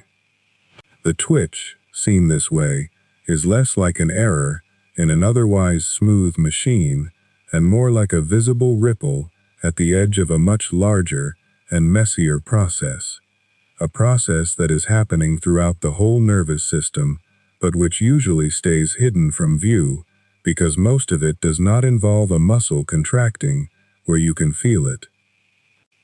There is another angle on this that comes from a way of thinking about the brain that has become increasingly influential in recent decades, sometimes called predictive processing.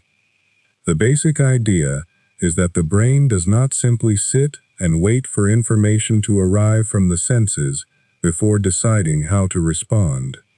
Instead, it is constantly generating predictions about what it expects to sense and feel next, based on recent patterns, and it compares those predictions against the actual incoming signals. When prediction and reality match closely, very little needs to happen, since the brain's model of the world was already accurate. When there is a mismatch, that mismatch itself becomes informative, a signal that something needs updating. Falling asleep, under this framework, is a moment when the predictions the brain has been making about the body start to change rapidly. While awake and upright, the brain expects a certain baseline of muscle tension, a certain relationship between posture and balance, a steady hum of proprioceptive feedback confirming that the limbs are where they are supposed to be and doing what they are supposed to do. As sleep approaches and muscle tone begins to drop, that baseline shifts. Some researchers have proposed that this changing internal landscape could occasionally produce a kind of momentary mismatch, a flicker where the brain's ongoing prediction about the body's position or tension briefly does not line up with what the body is actually reporting back. A sudden corrective jolt, in this view, might be something like the nervous system's abrupt way of resolving that mismatch, snapping the prediction and the sensation back into agreement. This remains an interpretation rather than a proven mechanism, one useful lens among several rather than a settled explanation, but it fits comfortably alongside the other ideas already discussed, and it offers a way of thinking about the twitch not as a malfunction, but as a visible trace of the brain actively working to keep its internal model of the body accurate during a period when that model is changing quickly. It is also worth remembering that this entire system of muscle control, sensory feedback, and prediction had to be built somewhere, and it was built gradually over the long course of development, starting well before birth. Ultrasound studies of fetal movement have shown that spontaneous, seemingly random muscle twitches are present remarkably early, long before a fetus has any meaningful contact with the outside world or any real motor skill to practice. For years, this puzzled researchers, since the movements did not resemble purposeful action in any obvious way. One influential line of thinking suggests that these early twitches may serve a kind of calibration function, helping the developing nervous system learn the relationship between a motor command and the sensory feedback that command produces, essentially teaching the brain, twitch by twitch, how its own body is wired together before there is any real task to perform. If something like this shapes the nervous system so early and so persistently, it raises a genuinely open question about whether the adult sleep twitch is a distant, mostly vestigial echo of that same underlying circuitry, still occasionally firing on its own, even though its original developmental purpose was served decades earlier. This is speculative, and serious researchers are careful to say so, but it is a thread worth holding on to, because it connects a strange nighttime experience in a grown adult to something happening quietly in the womb, long before that adult ever had a single conscious thought.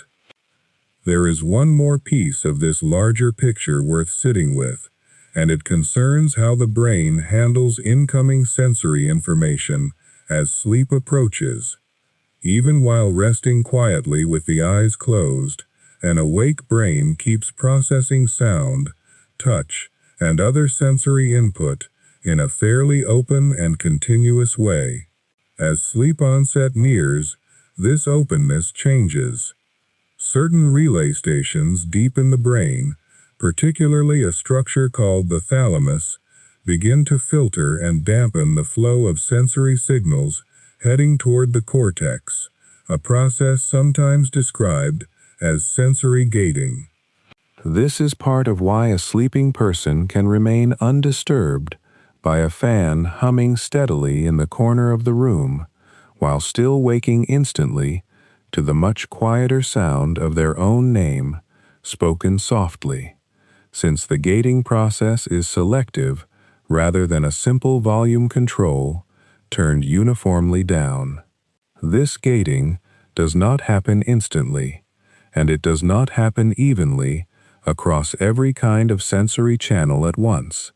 Sound may be dampened somewhat differently than touch, and touch differently than the sense of body position. During the narrow window when this gating is still being established, a stray, unfiltered sensory signal has a better chance of slipping through and reaching motor circuits, potentially contributing to the kind of sudden reflexive response that becomes a twitch. Put all of these threads together, and a picture starts to form that is considerably more interesting than a single tidy explanation would have been.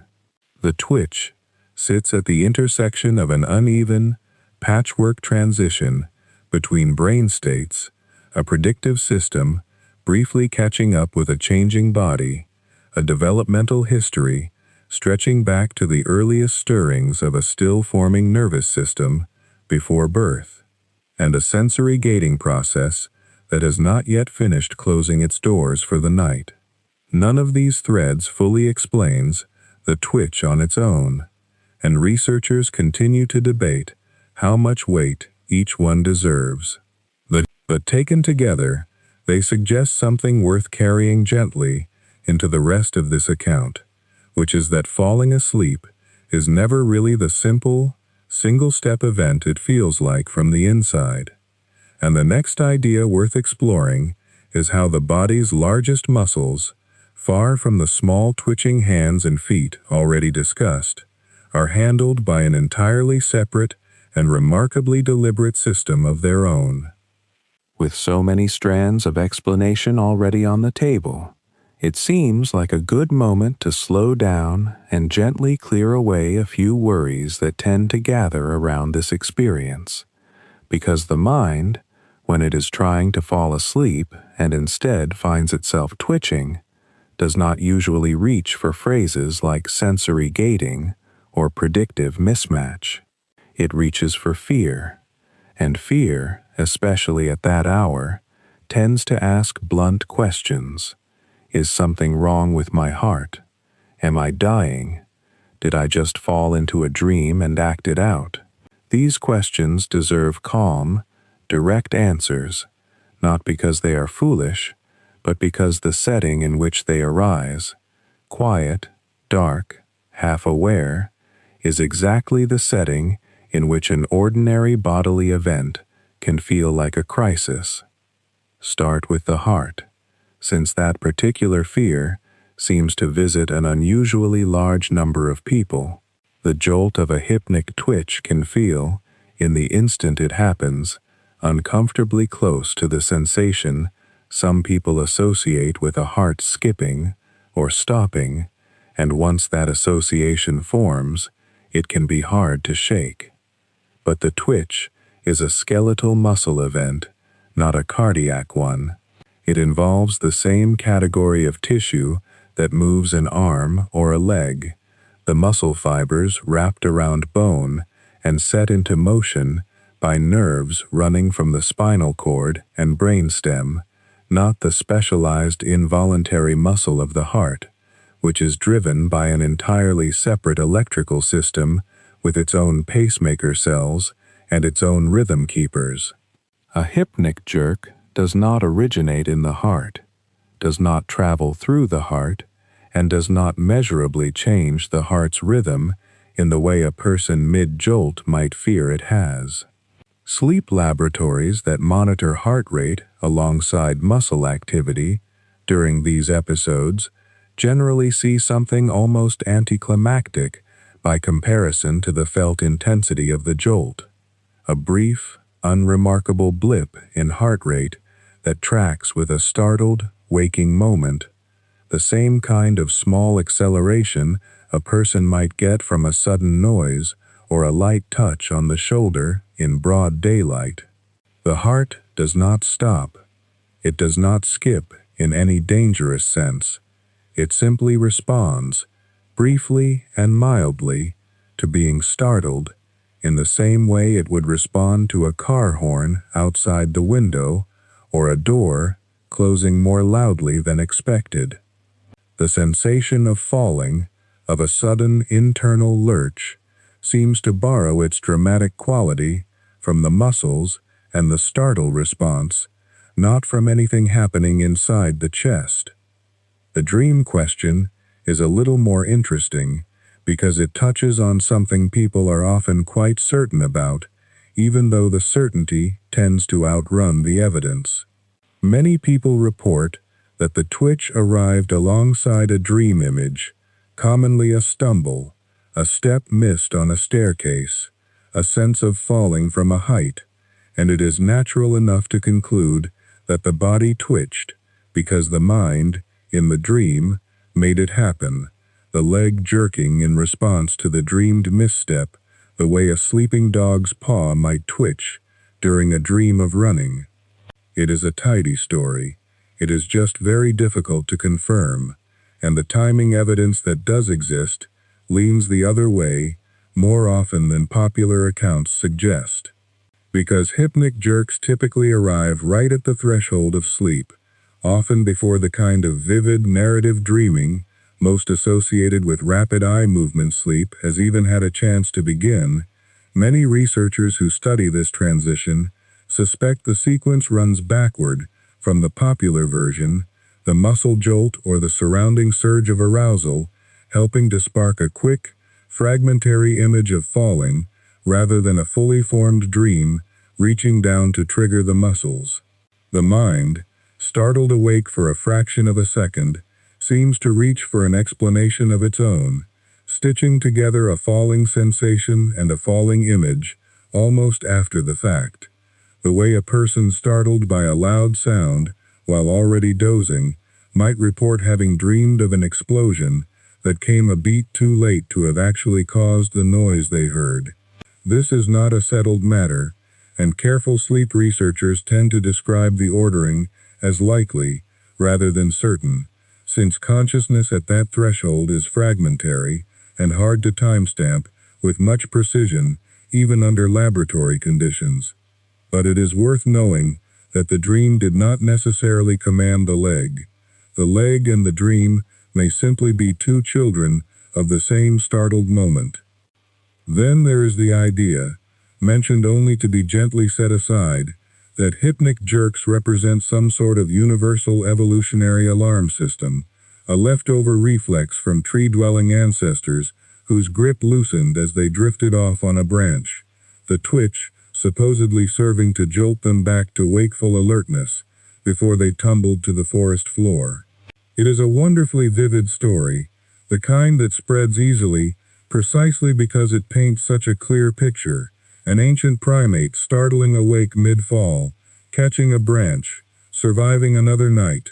But it remains speculation rather than established fact, an evocative hypothesis rather than a demonstrated mechanism, and it runs into a few plain difficulties. Hypnic jerks are common in people whose ancestors, across the long arc of human history, slept on the ground, in caves, in huts, in beds raised well off any precipice, and they occur just as readily in a person lying flat and secure on a wide mattress as they might in someone perched somewhere precarious. If this were truly a falling alarm, tuned by natural selection to prevent tumbles from a height, it seems odd that it would fire with such enthusiasm in circumstances offering nothing to fall from at all. Some researchers find the story appealing as a loose metaphor for how an ancient startle circuit might have been shaped, but treating it as a proven, singular explanation for why the twitch exists goes further than the evidence currently allows. It is best held the way one might hold an old family story about how a particular tradition began, charming, plausible in outline, but not something to repeat as settled history without a little humility about the gaps. What can be said with much more confidence is that, for the great majority of people who experience it, the hypnic jerk is not dangerous. It is not a sign of a failing heart, not a seizure, not evidence of untreated illness lurking beneath an ordinary night. It appears to be a normal, extremely common feature of the transition into sleep, studied enough that its basic contours, sudden, brief, usually isolated, are well understood even where its deeper causes remain debated. A person who feels one or two of these, most nights they lie down, is experiencing something well within the wide range of ordinary human sleep, no more worrying, statistically speaking, than the ordinary sigh or shift in position that also marks the passage from waking to sleeping. That said, calm and careful accuracy means not flattening every case into the same reassurance, because there are situations where these movements are worth mentioning to a doctor rather than simply accepted as background noise. If the jerks are frequent enough, many times a night, night after night, to genuinely disrupt falling asleep or to wake a person repeatedly once they have drifted off, that pattern is different from the occasional isolated jolt and deserves a conversation with a clinician who can consider whether something else might be contributing, since certain sleep disorders can produce movements that resemble hypnic jerks in feel, but differ from them in frequency and cause. If the movements are forceful enough to cause real injury, a partner accidentally kicked hard enough to bruise, an arm flung hard enough to strike a headboard or a nightstand, that level of force also moves the experience out of the range of the ordinary and into something worth having assessed. And if the twitching happens alongside other symptoms, unusual daytime sleepiness that goes well beyond simple tiredness, confusion upon waking, or movements that seem to repeat rhythmically through the night rather than arriving as single isolated jolts, those combinations are worth describing to a doctor as well, not out of alarm, but out of the same sensible caution a person would apply to any unfamiliar bodily pattern that persists and intensifies, rather than settling into the background. None of this is meant to plant worry where none is needed.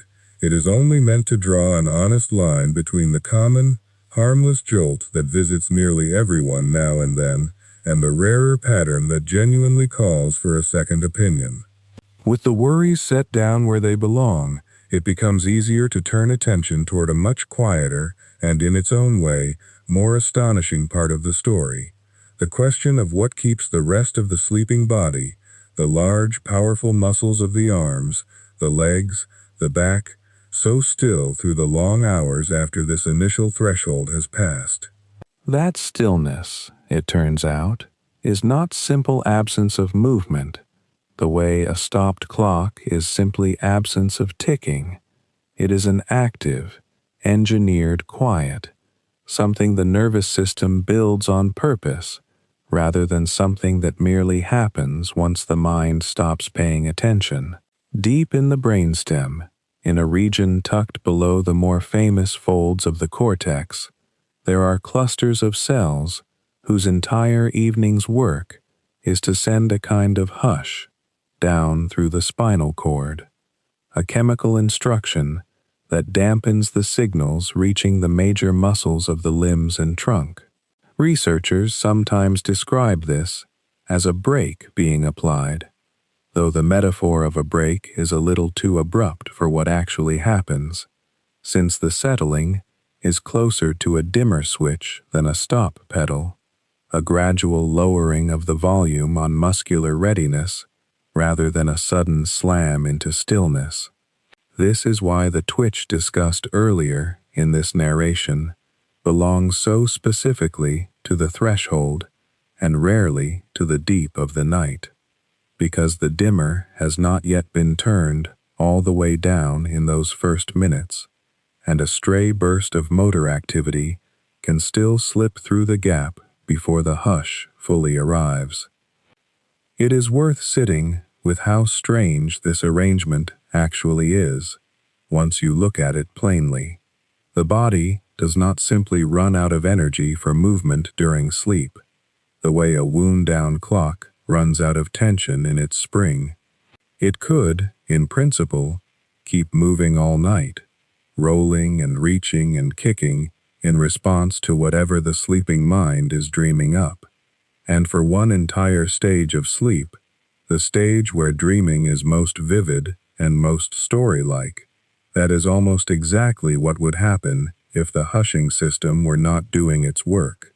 The muscles that would otherwise act out a dream, running from something, reaching for something, arguing with someone who is not there, are held quiet by this same brainstem mechanism, a kind of nightly safety measure so reliable that most people go their entire lives without ever noticing it is there, the same way a person driving over a well-engineered bridge never thinks about the engineering, only about the drive.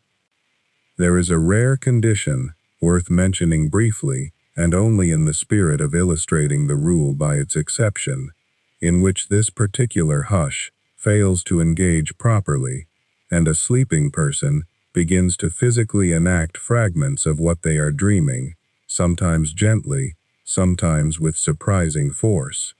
It is uncommon, it is a matter for a sleep clinic rather than a moment's worry, and it is mentioned here only because it shows, almost like a demonstration in reverse, how much quiet work is normally being done without any conscious effort at all.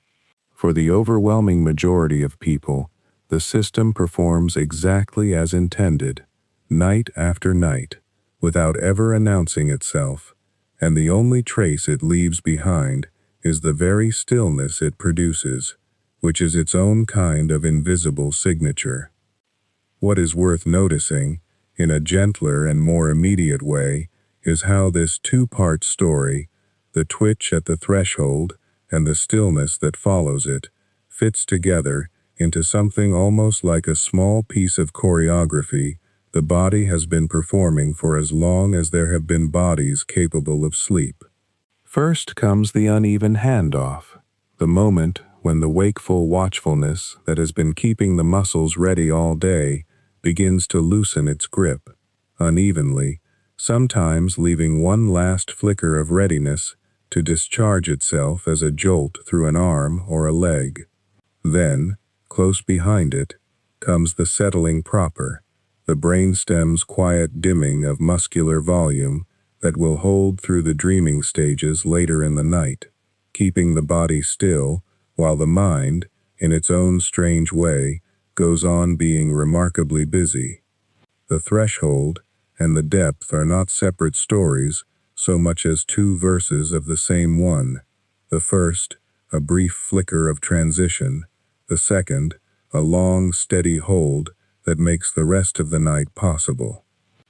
There is something almost companionable in realizing that this pattern has likely been present, in one form or another, across an enormous stretch of time, long before anyone had a word for hypnic jerks, or brainstem nuclei, or muscle atonia.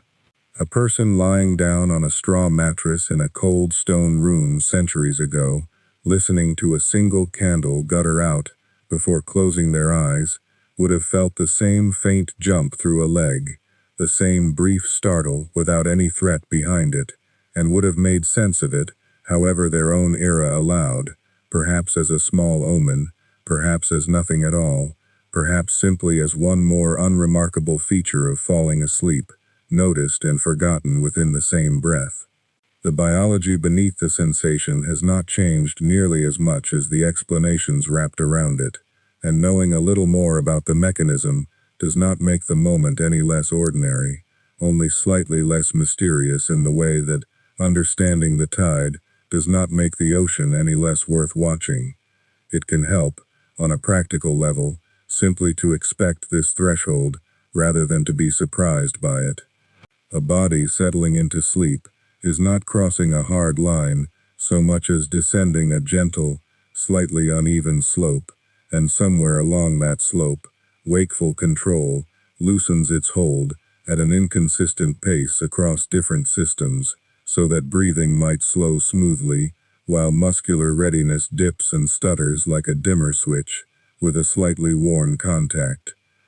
In that narrow, wobbling window, a small motor burst can, understandably, pass through before the deeper hush of true sleep settles fully into place. Expecting it, even loosely, tends to drain most of the startle out of it when it happens, the way knowing that a floorboard creaks in a particular spot makes the creak far less alarming the 10th time than the first. If, tonight, a leg happens to jump, or an arm gives a small unbidden pull, or the whole body seems to catch itself as though missing a step that was never really there, none of it needs to be treated as anything more than what it actually is, a brief flicker of transition, a single spark thrown off as the nervous system shifts unevenly from the readiness of waking into the quiet architecture of sleep. There is no need to sit up and take stock of it, no need to turn a lamp on, or replay the sensation searching for meaning it does not carry. It is simply the sound, in a manner of speaking, of one system letting go slightly before another has fully finished catching it, the kind of small mismatch that resolves itself within moments and is rarely, if ever, worth a second thought once the reassurance of understanding it has been offered. And behind that single flicker, further back in the dark, the quieter machinery keeps doing what it always does, without needing to be watched or managed or even remembered, gently dimming the readiness of the large muscles, holding the body still through whatever the mind gets up to later in the night, and releasing that stillness again only when morning genuinely arrives.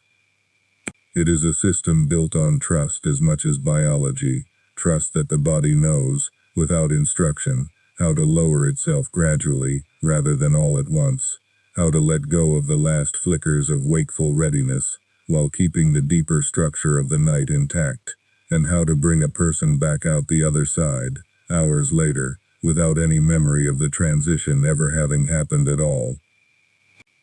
There is nothing left to do now but let it happen, the way it has happened every night before this one, the way it will happen again tomorrow, without any need for attention or effort.